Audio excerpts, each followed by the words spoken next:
தாடி சிறுத்தாலும் தொப்பை குறையாது. திடீரென்று பரமாத்மரின் படுக்கை அறை தீப்பிடித்து எரிந்து போனது. அத்துடன் குருவின் தாடியும் கொஞ்சம் பொசுங்கிவிட்டது. அதை கண்டு சீடர்கள் ஐவரும் கவலையுடன் இருந்தனர்.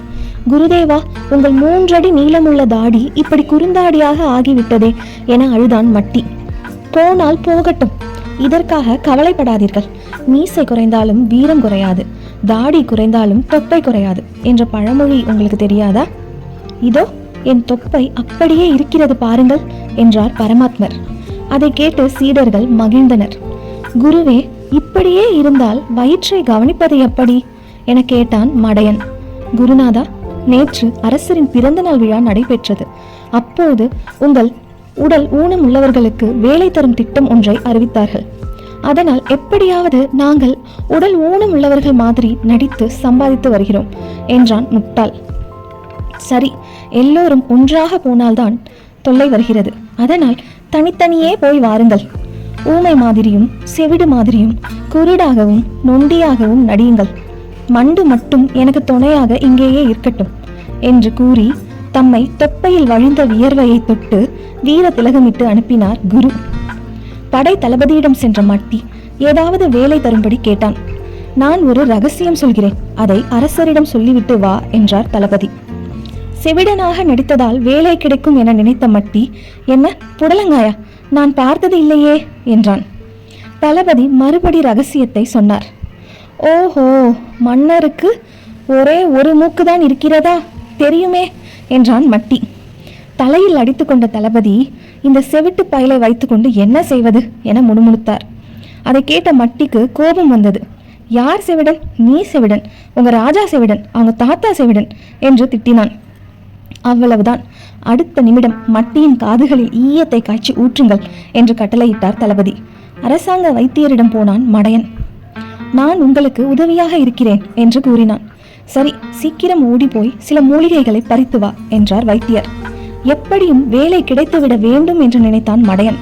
அதனால் நிதானமாக எழுந்து நொண்டி போல நடித்தான். அடப்பாவி, பாம்பு கடித்த ஆளுக்கு பச்சிலை பறித்து வர சொன்னால் இப்படி நொண்டுகிறாயே என்று திட்டினார் வைத்தியர். மடையனுக்கு கோபம் ஏற்பட்டது. யாரை பார்த்து நொண்டி என்றாய், இதோ பார் என் பலத்தை என்றபடி தன் கால்களால் வைத்தியரை எட்டி உதைத்தான். தூர போய் விழுந்த வைத்தியர், யாரங்கே? என்னை ஏமாற்றிய இவனை தூணில் கட்டி வைத்து சுற்றிலும் 100 கழுதைகளை அவிழ்த்து விடுங்கள், எல்லாம் சேர்ந்து இவனை உதைக்கட்டும் என்று ஆணையிட்டார். தலைமை புலவரிடம் போய் சேர்ந்தான் முட்டாள். பழைய ஓலைகளில் எழுதியிருப்பதை படித்து சொல்ல வேண்டும், இதுதான் உன் வேலை என்றார் புலவர். இவரிடம் குருடனை போல் நடித்தால் கடைசி வரையில் வேலையில் இருக்கலாம் என்று முடிவு செய்தான் முட்டாள். புலவர் ஒரு ஓலையை எடுத்து கொடுத்து படிக்க சொன்னார். முட்டாளோ ஒரு கண்ணை மூடிக்கொண்டு ஒரு கண்ணை உருட்டி பார்த்து கூஜா கோணியுடன் அம்ம அலயம் சென்றார் என்று படித்தான்.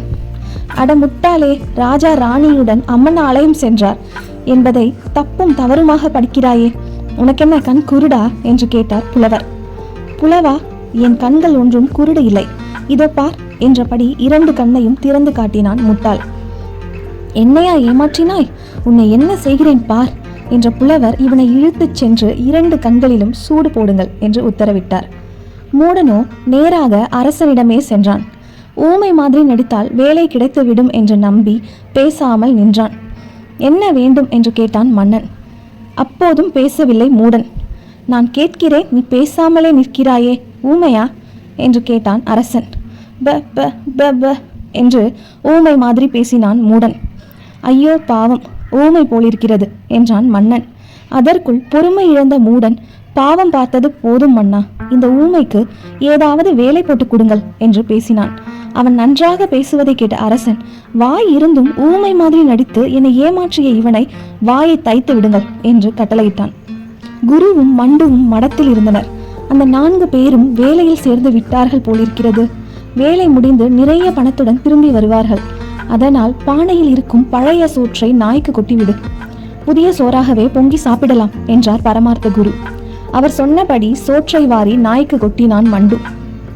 சற்று நேரத்திற்கெல்லாம் அழுது புலம்பியவாறு வந்து நின்ற சீடர்களை கண்டதும், ஐயோ, இருந்த பழைய சோற்றையும் நாய்க்கு போட்டு விட்டோம், இனி எதை சாப்பிடுவது என்று புலம்பியபடி பசியால் மயங்கி விழுந்தார் குரு. நன்றி, வணக்கம்.